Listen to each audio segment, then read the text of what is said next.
guys. This is brought to you by Chicago Commons. Joining us again this week is Terence Santos de la Rosa Sims, who is the Vice President of Senior Services at Chicago Commons, to help us better understand the difference between home care and health care and what families should be asking before making any care decisions and how planning ahead can help avoid unnecessary stress and costly surprises. Terence, welcome back to Senior Talk. Terence, if we really just jump into this, I think one of the biggest issues families face, they don't even know what questions to ask until they're already overwhelmed. So what questions should families ask when deciding what type of care is appropriate for their loved one? Choosing the right level of care starts with understanding both current needs and likely future changes. Families should look beyond a medical diagnosis and evaluate how that person is functioning day to day. So some important questions, and this is not an exhaustive list. Can the person safely manage daily activities like bathing, dressing, cooking, and taking medications? Are there signs of memory loss, confusion, wandering, or poor judgment? Has there been a recent fall, hospitalization, or a decline in mobility? Is the home environment still safe and manageable? Does the person feel isolated, depressed, or withdrawn? How much support can family realistically provide without burnout? Does the loved one need medical monitoring, rehabilitation, or specialized dementia care? Would social interaction, structure, and supervision improve their quality of life? What financial resources are available for care now and in the future? Is the current care plan sustainable if needs increase? So families should always ask whether the current situation is safe, not just for the older adult, but for the caregiver as well.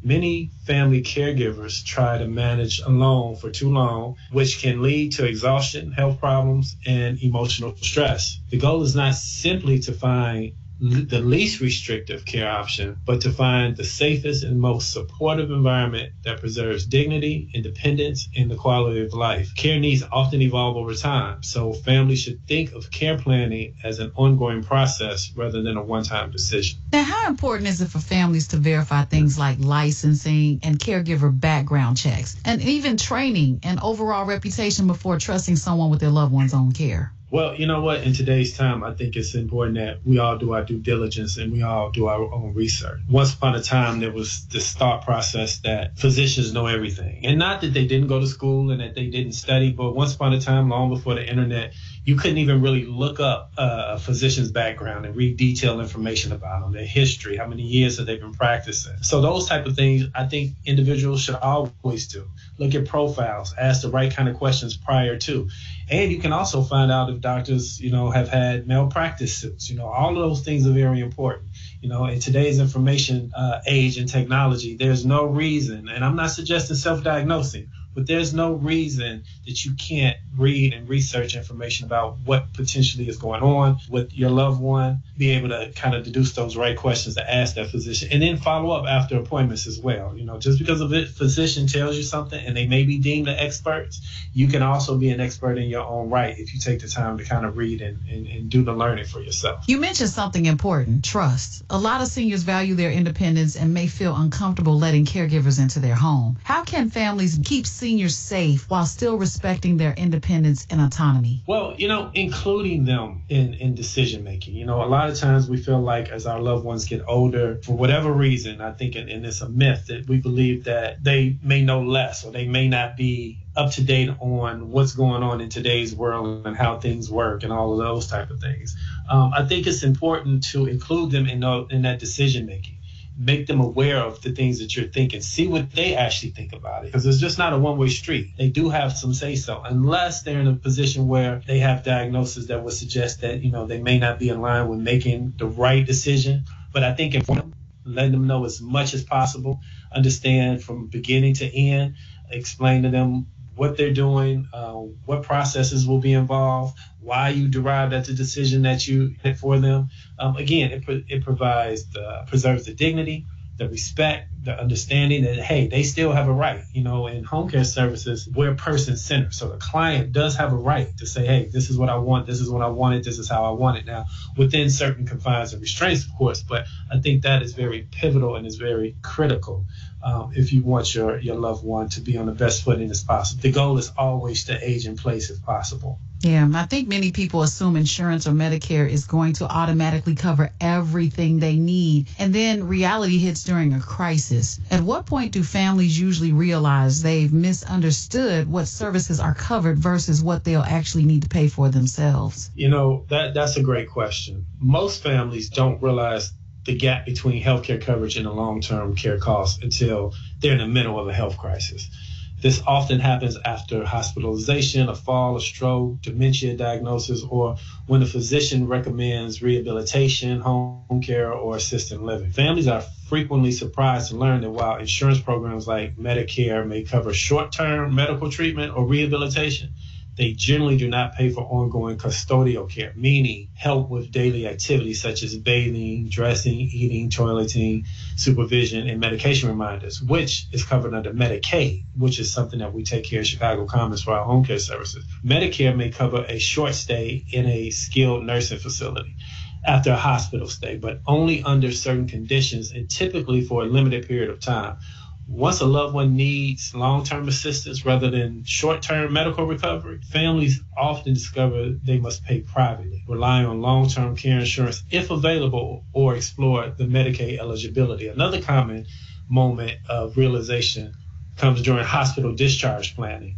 Families may assume their loved one can receive extensive support at home through insurance, only to learn that in-home care aides, overnight supervision, or memory care services are often not covered. This misunderstanding can create a lot of stress, a lot of emotional anxiety, because decisions must be made quickly, and sometimes you have to make that final decision. Sometimes same day. I've experienced that. Do the social workers and care coordinators often become the people helping families finally make sense of it all? So, in a world of utopia, they should, right? Because the social workers, the discharge planners, the caseworkers, they're all knowledgeable across a realm of resources that are available because this is what they do. However, a lot of times they may just give them pamphlets or brochures that say, hey, read this information. There's a contact number on the back. And then they kind of send patients off, on their own, which goes back to what we were stating earlier. It's important to do your due diligence in your own research, because just handing somebody a brochure without further information or any detailed information about those services, what they do, who's a great contact, things like that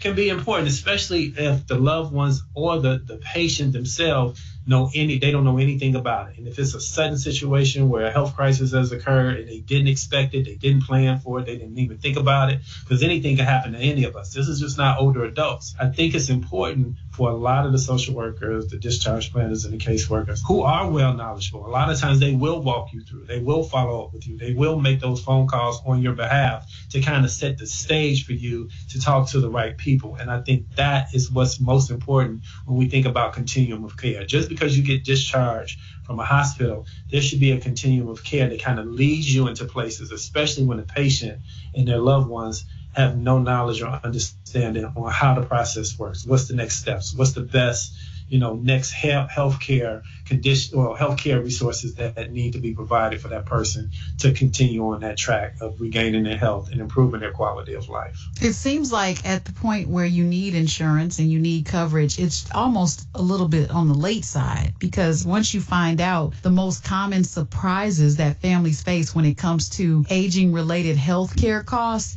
that almost needs to be taught in college. Because some of the families, sometimes when they're surprised to learn how expensive that, home care can actually be, but how can you make it more affordable than nursing home care? Your thoughts? Well, you said surprises, right? Mm-hmm. So I think one of the biggest surprises, and I kind of touched on it a little bit, is how expensive, healthcare can be, especially long-term care can become over a period of time.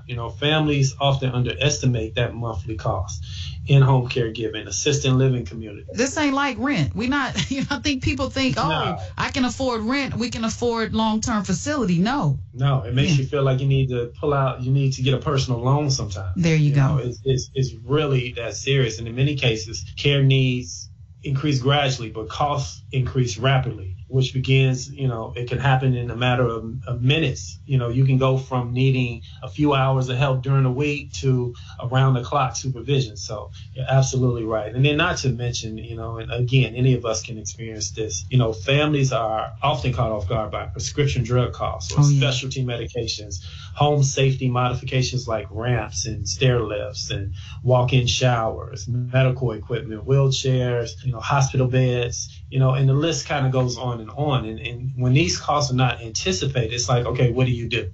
And when there's no help and they're like, hey, this is out of pocket, your insurance doesn't cover it, whether you have dual Medicaid or Medicare, now it's really like, what's the next step? And it can really drive you into debt. How can planning ahead help families avoid financial strain and last-minute crisis decision-making? I mean, what are some of the conversations that can be had, or how do you start to have those conversations, and at what point? Planning ahead gives families time to make thoughtful decisions instead of reactive ones. When conversations happen earlier, the sooner the better, right? It's sometimes uncomfortable, but before an emergency occurs, families can better understand available resources, financial limitations, and personal preferences. Advanced planning allows families to review insurance policies and understand what it is actually covering, to discuss long-term care preferences with loved ones, establish powers of attorney and healthcare directives, organize financial documents and legal paperwork if needed, research care options before they are urgently needed, and build a financial strategy for future care expenses. It also gives the older adults a greater voice in deciding how and where they want to receive care. Without planning, families are often forced to make difficult decisions under pressure, such as choosing a facility quickly after a hospitalization or trying to coordinate care while balancing work and caregiving responsibilities. Financial planning can also reduce family conflict when expectations, responsibilities, and resources are discussed openly ahead of time. Siblings, family members, caregivers are less likely to disagree during emotional, stressful situations. And I think lastly, planning helps families recognize changes earlier. Instead of waiting for a crisis to happen, a fall, a wandering episode, or your loved one or a caregiver burnout, they can gradually introduce support services that improve safety and a quality of life while preserving independence for as long as possible. There's some planning that has to take place, Terence. I want to thank you so much for joining us today and helping us break this down so that families can actually understand. I really appreciate you reminding us that seniors still deserve dignity, independence, safety, a voice of their own. We also want to thank Chicago Commons for continuing to provide resources and education and support to seniors and families throughout our community. So before we let you go, Terence, how do people contact Chicago Commons if they want more information or need assistance? Absolutely. You can reach us at 773-373-5055, or you can reach us on the web at www.chicagocommons.org. Guys, that was Terence Santos de la Rosa Sims with Chicago Commons.